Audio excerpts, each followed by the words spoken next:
اور رشتہ داروں اور محتاجوں اور مسافروں کو ان کا حق ادا کرو، اور فضول خرچی سے مال نہ اڑاؤ کہ فضول خرچی کرنے والے تو شیطان کے بھائی ہیں، اور شیطان اپنے پروردگار کی نعمتوں کا کفران کرنے والا یعنی ناشکرا ہے۔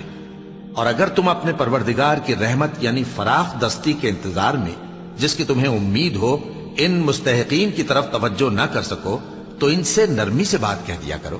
اور اپنے ہاتھ کو نہ تو گردن سے بندھا ہوا یعنی بہت تنگ کر لو کہ کسی کو کچھ دو ہی نہیں، اور نہ بالکل کھول ہی دو کہ سبھی کچھ دے ڈالو، اور انجام یہ ہو کہ ملامت زدہ اور حسرت زدہ ہو کر بیٹھ جاؤ۔ بے شک تمہارا پروردگار جس کی روزی چاہتا ہے فراخ کر دیتا ہے، اور جس کی روزی چاہتا ہے تنگ کر دیتا ہے، وہ اپنے بندوں سے خبردار ہے اور ان کو دیکھ رہا ہے۔ اور اپنی اولاد کو مفلسی کے خوف سے قتل نہ کرنا